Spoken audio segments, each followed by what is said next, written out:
The lesson. Oh yeah. And I guess, amongst this whole period of time, Yeah. from your mid-teens Yeah. into your late teens, and you're in Mount Druitt, is the rapping a thing at all yet, or that hasn't come about yet? I was always rapping since I was a kid. I was always heavily influenced with music, man. Because when I was a kid, like I said, I sound like a broken record. There was a lot of violence in my household, and I used to use music as an escape. So I was always familiar with music. You know what I mean? So I started rapping at a young age, but I didn't really take it serious until, I don't think I took it serious at all. It started becoming a thing around 17, 18. Okay, Yeah. so still when you're... Yeah, exactly what you said when I was involved started coming up with the gang shit. Yeah. So it's sort of happening around the same Yeah, time, because yeah. obviously streets and hip hop Yeah, have yeah, that yeah. relationship. Yeah. Now, I guess with the street shit, where did it sort of progress to from there? Yeah, I ended up beefing with the whole area. Like, so we were staying in Mount Druitt, but I was beefing with every cunt from there. Yeah, right. Yeah. And then so where did things sort of escalate to or turn from there? I just started hanging around. I just got sick of Islanders, man, and I just started hanging around the Arabs. I went back to my old Arab mates that I grew up with. When you've gone back to hanging out with those guys, is that when the motorcycle club stuff? Yeah, a lot of things changed for me because they're criminals on a different level, you know what I mean? Like, I'm not having to step at my own race or anything, but there's only a select few of us that know how to make money and like move properly in the street. The rest of them, they're just like petty thugs, you know? Like the majority of these little wannabe drillers, you know? When you talk about, your transition into the motorcycle club, can you talk about when that happened and how that happened? Yeah, I can speak about it a little bit. So around probably 2021, I started hanging around. You know how the game works. You just get introduced to certain people, you know what I mean? And then you just level up, level by level. You start selling this, you start selling coke, you start selling this. Make a bit more money. The more money you make, the more people you get introduced to, then the networking. Like you network with more and more people, and then eventually I bumped into a few people, and I just decided to take it to the next level, and I ended up jumping on with the commerce. That was the first club I went to. Now, I guess when you become involved in a club like that, Yeah, things I imagine level up and yeah, become a new level of seriousness. yeah, 100%. That's what I'm always telling these young kids. You know what I mean?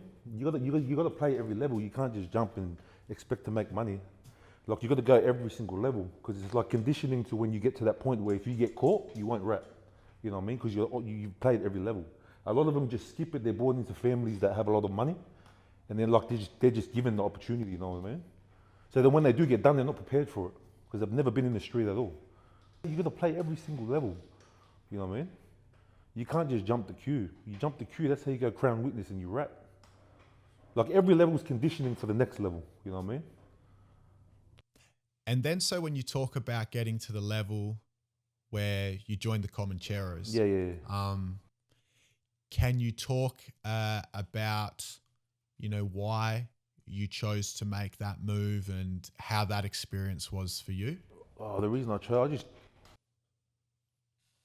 decided to fucking, cause oh man, I had a lot of anger, man, and I just wanted to hurt cunts, man. I had a lot of anger in my heart, you know what I mean, towards my father and that, and a lot of other things as well, my upbringing and that. So I just wanted to make money as well, and just take it to the next level, man. I just wanted to hurt people. That was it. Hurt people and make money along the way. And when you talk about wanting to hurt people, you talk about having resentment towards your father, as well as other things from your childhood. I wanted everyone to feel what I felt in my heart from my father. You know what I mean? Now, you've decided to, step it up. Yeah. You've joined the Comancheros. Yeah. How old were you when that happened, and how long were you a member of that club for? Oh, probably around in my 20s, 22, 23 maybe. It was so long ago, man. I would say 22, 23 now, and then on another interview you say 21. It just, everything happened so fast. Yeah, so somewhere in your early sort of 20s. My early 20s. And how long approximately do you think you were a member of that club for? I lasted about 6 months. Okay.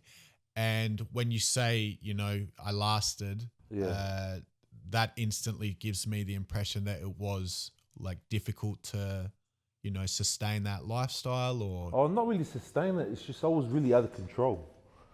I wasn't listening to anyone. I'm lucky I didn't get knocked, to be honest. I was like just you couldn't control me at all. I had a fallout with a few of the boys, and then they just decided to let me go. But yeah.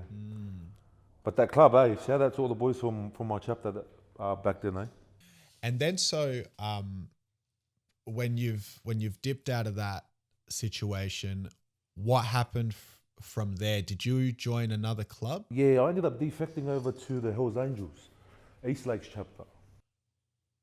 And then so how long in between, you know, was it straight away or? No, it wasn't straight away. It was probably 2 to 3 weeks. I got hit up through my brother-in-law. At the time, the president of East Lakes chapter, his name was Sui, and he had a brother. He had a brother that worked with my brother-in-law, and they ended up finding out about me getting booted out. So then he hit up my brother-in-law to hit me up to go join them, to come for a meeting. When you've transitioned into the Hells Angels, to my understanding, in that life, going from one club to another club can come with its challenges and difficulties. Yeah, 100%. Did you experience any of that? Yeah, 100%. Probably 80% of the club didn't want me there because they knew a war was brewing. A war would have kicked off, but they already had dramas between them. And if they took me, they would have kicked off 100%. But the actual president of East Lakes chapter, Sui, shout out to Sui, he actually took me on. He told the whole club, he goes, he's coming with me, I'm taking him. If it wasn't for that and they didn't take me, fuck, I would have got knocked straight out. Because country defect over, that's practically to the guys in the club. It's like you're giving us all up. You know what I mean? You're leaving us. You got all the information on us. You're defecting over to them. You're a fucking dog. You know what I mean? That's where that whole if you leave they kill you comes from. And then how long were you a member of the Hells Angels for? For about 5-6 years. Yeah, okay, so much longer. Yeah, I was a sergeant at arms at East Lakes. And then, without obviously going into, you know, specific detail, in that, you know, 5-year period, how did your life change? And for someone like myself, the audience, who don't get to see, you know, what goes on in that life. Yeah, what goes on behind the scenes. How does it, you know, how does it affect, or how did it affect you, and what kind of lifestyle were you living? Can you paint us a picture?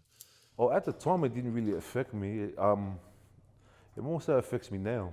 Like the paranoia, can't sleep. But at that time, I didn't care. I was loving life, you know what I mean? I was just parties every day, brothels. It's just like practically it's just a big party. That's all it is. Yeah, so basically, I guess in a way, the way that it's portrayed on television or whatnot is somewhat accurate. The clubs, the strippers. No. TV doesn't do that life justice at all, I'm telling you. It's different. It's like you walk into the clubhouse, they're having orgies. It works hand in hand with the rap game. It's like sort of the same thing. It's like you're famous, but you're not famous. Like you walk into a club, everyone knows who you are and everyone's trying to get at your table, you know what I mean? It's like, that's why it was so easy for me to pick up the music because it's just me being myself. It's like, oh yeah. That's the party side of the life. Yeah. And then there's also the other side of the life. Yeah. And I think that maybe one thing that TV or music does is it shows the party side and it doesn't show the consequence. Yeah, never shows the consequences. Now, can you discuss, I guess, not in detail, but what are some of the consequences based on the things that you have seen from your experience of living that life? But some of the consequences: jail, death, drug addiction, paranoia, mental health issues. Like it just, that whole lifestyle just cooks you. You know what I mean? The lesson. 9, 2, 7.